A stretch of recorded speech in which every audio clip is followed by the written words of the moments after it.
Hello, everyone. Welcome to Zarpsych. And today I want to talk about personality type and communicating with your family. Now, this is actually a topic that I think is, in theory, one of the most important topics that you can discuss when it comes to personality type. Because especially if you're somebody who's younger, in your teens or maybe even early 20s, you're going to be spending a lot of time communicating with your family. And learning how to do that and what their preferences are and how you can kind of bridge any communication gaps between those preferences can be something that is really beneficial to you and your everyday life. And I want to kind of tell a little bit of a story about how I started to figure out type when I was graduating from high school and how it started to help me kind of repair some of the relationships that I had with my family and how it made it easier to communicate with them. Let's get into it.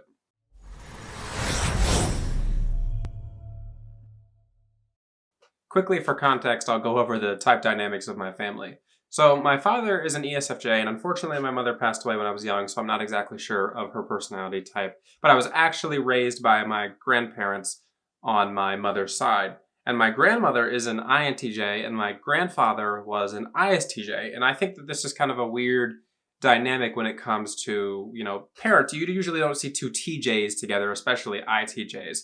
So we had a very TJ household. Everything was very straightforward. Everything was very, we're doing this, we're doing that. And then the one weird exception to that would be my older sister, who is an ENFP. And I feel like she may have struggled the most growing up in the family just because she maybe didn't have the easiest natural fit when it came to the family.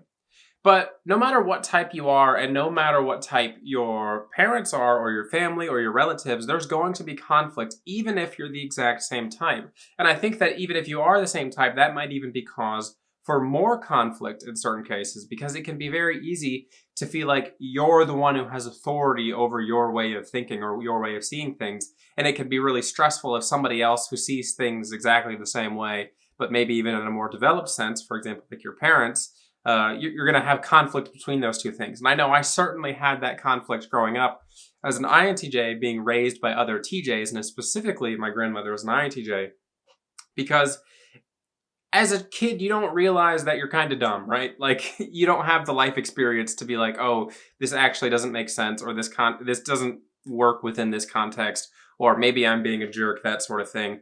And it can be easy just to kind of put up your blinds and say, no, this is my way of doing things, especially as a young INTJ. Myself, I would say selfish. I was a very selfish child. I wanted things done my way. It had to be kind of this way, that way. But when you have a house full of TJs, everybody wants the things done their way. Everybody wants it to be, okay, this is how I'm going to do it. This is how we're going to do it. You should do it like this. Why aren't you doing it like this? And you just get that back and forth from everybody over and over and over again. And it can be difficult for any communication to kind of get through when everyone's trying to solve each other's problems all the time. And that was something that I didn't realize until I got older and started to learn about type, that there was actually ways that I could kind of circumvent this, or I could kind of work around this when communicating with my family.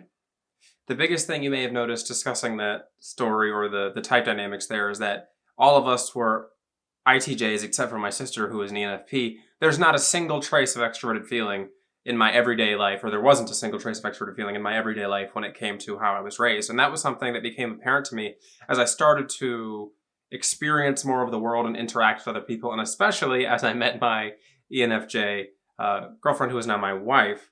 And it was kind of jarring, getting into this family dynamic or communication with other people when there was just no extroverted feeling in my household growing up. There was just none of it.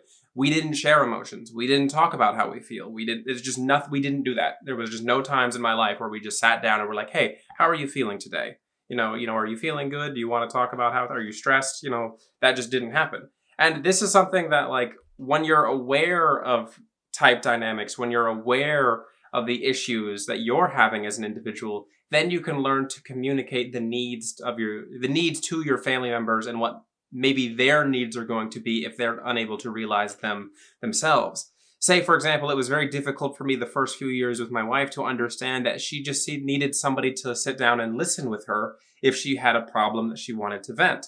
As an extroverted feeling type, she gets home from work and she just wants to vent for 30 minutes. That's just it. She just wants to vent. She doesn't need somebody to tell her, what to do. She doesn't need a solution. She just needs to get the feeling out. And that's something that I think you're going to find is weird when you're interacting with types who aren't part of the normal circle of types that you're interacting with. You're going to see those higher use of those functions that maybe you don't have, or your friends don't have, or your family don't have. And it's going to be kind of jarring, and you're going to have to learn to adapt. But the most important thing you can do with understanding type in relation to other people, friends and family member, is understanding that their basic needs are going to need to be met if you want the relationship with that person to be successful, if you want it to be something that is going to be fruitful for both of you. And when it comes to my family, for example, my grandmother, unfortunately, my grandfather passed away a few years ago, kind of as I was getting into types. I never really got the chance to repair the bridge as easily with him. But with my grandmother, I noticed after I moved out and after I started to kind of get a broader scope on life and I started understanding type and communicating with her more and more, the more that I realized that sometimes, like, my TE doesn't have to be the TE for everyone. But also I learned to understand that maybe when she was proposing TE, it wasn't always going to be as if she was trying to like force me to use it. It was more so like a suggestion that happened to come off like she was trying to force it. Like you might see with an ENTJ, for example. Because I know I can struggle with that too as an INTJ, especially if somebody comes to me with a problem. I can be like, oh, do this. This is how you fix that problem. And that comes off to other people as, oh, so you're telling me what I should do. Or, oh, you don't think I can solve the problem on my own. But in reality, a lot of the times, INTJs or just ITJs in general, maybe even just TJs, are just offering a solution, and they just tend to be pretty straightforward with the solutions that they're offering. But once I learned that my grandmother wasn't always trying to force a solution upon me, it was more so that was her way of communicating and showing that she cared, was, hey, have you thought about doing this? Hey, maybe you should do this. Hey, go do this. That was her way of telling me that she cared. That was her way of showing me that she wanted me to do well. And it's also going to be something that I learned to kind of reel in when communicating with her, and just finding that middle ground of, okay, I'm not forcing it on her, she's not forcing it on me, was something that was really beneficial. And now my grandmother and I get along fine, but we didn't get along at all when we were living in the same household when I was growing up. And it's just because I think there was a lot of conflict and neither of us knew exactly what to do about that conflict at the time. Now, of course, most families are going to have that one or two people who are just really hard to communicate with. I bet, watching this video so far, at least somebody has been like, well, I just can't get along with so-and-so. It's just not possible. There's no way that I'm going to be able to communicate with this person. They're a narcissist. They're this, they're that. And, to some degree, sure, there's going to be people like that out there. But I think that the most important thing with this is that a lot of the time, if you still want to be in contact with your family as a whole, you're going to have to learn to deal with that one person. Unless you want to just not go to your family gatherings anymore, which, fine, if that's what you want to do, if that's the healthy choice for you is to just never communicate with your family again, maybe that's what you need to do. But a lot of the times, we all are going to have that one family member that we just kind of struggle with, that we're never really going to have that natural communication with. And that's okay. But the thing is, with understanding the type of the person that you are struggling with, is that you can do your best to minimize the damage.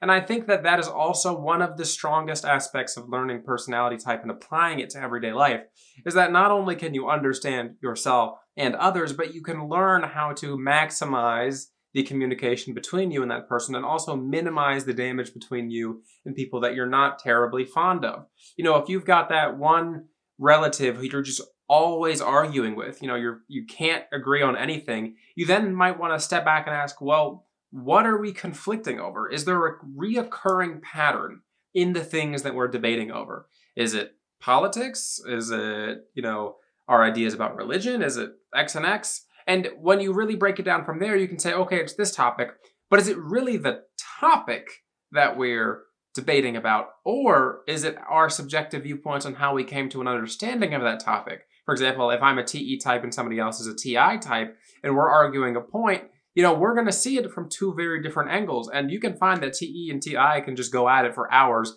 and never come to a solution. Watch an ENTJ and an INTP argue over something. And it's funny because it's just like, it's very rare, unless they're both very healthy and mature, for them to come to any sort of consensus. And it can be beneficial to learn to maybe step back if it's not something that's going to be like super critically important for you, and just say, okay, like maybe this just isn't the time to have this discussion. And that's especially something you're going to see around the holiday season, is people love to get into debates about politics, about, religion, so and so. But it can be just as easy to really just disengage from those conversations. or, set boundaries and say, hey, I'm really not comfortable talking about these sorts of things. And if they can't set those boundaries, or if they can't be accepting with those boundaries, well, then you're going to have a problem. You're going to have to learn how to maybe say, okay, well, maybe I don't need to come over for the holidays, these sorts of things. And I just think that understanding the type of your family is going to be exceptionally helpful for a large majority of people if they can actually use that information instead of just stopping at the classifying point. And that's the one key takeaway from this video, is that if you are going to type your family members, what are you going to do with that information once you type them? Why are you typing them? I know my ESFJ dad, therefore, he's just never going to understand me. If that's where you stop, you're using type wrong. You are not using type to the fullest of its extent. There is a direct application purpose to type, whether it comes with building relationships or just getting to know people better, understanding others, and getting to that point where not only you have an understanding of others, but you're not going to use that understanding as an excuse as to why they can't understand you.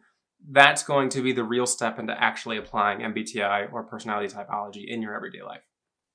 All right, everybody, that was a little bit about my family dynamic growing up and kind of my journey towards understanding my own family and trying to communicate with them better. You'll notice that I never really mentioned my ENFP sister in terms of like communication struggles, and that's because she and I always kind of got along well enough. I get along with ENFPs fairly well even to this day, and I never really feel like I struggled to communicate an idea with her. But definitely with my two TJ grandparents growing up, there was a lot of conflict because it was like everyone was carrying around a very big hammer and swinging it, and not everyone else wanted to agree to everyone else's opinions, and therefore it just got problematic after a while, and nobody felt like agreeing a lot of the time. But learning to be patient with other people and learning to understand that that's maybe their way of communicating that they care, and learning to appreciate that not everyone is going to show their affection, care, or support in the same way, I think is something that's going to be really beneficial. If you have an SJ parent and they're trying to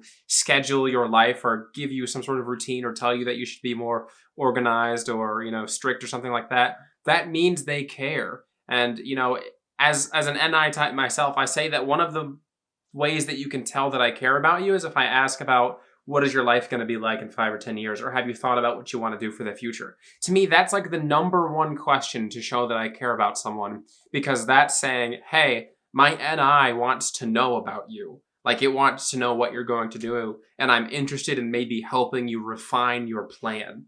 So it's kind of like love languages, but with MBTI. Learn your family members' ways of communicating what is important to them, but also learn what their, crossing wires might be, what it might be hard for them to communicate, or what you might be not communicating naturally on, and maybe avoiding those things if possible, or trying to be patient about those things, or maybe even communicating your understanding of those crossing wires to them and see if you can come to some sort of resolution on that point. Hope you enjoyed this video. Let me know down in the comment section below. I would like to remind everybody that I do have typing sessions available at my website at StarStack.com. And until January 5th, I am running a sale, $10 off all of my sessions. Use the code TYPEMISS at my website or my scheduling service, and you can get $10 off any typing or coaching service until January 5th. Have a good one.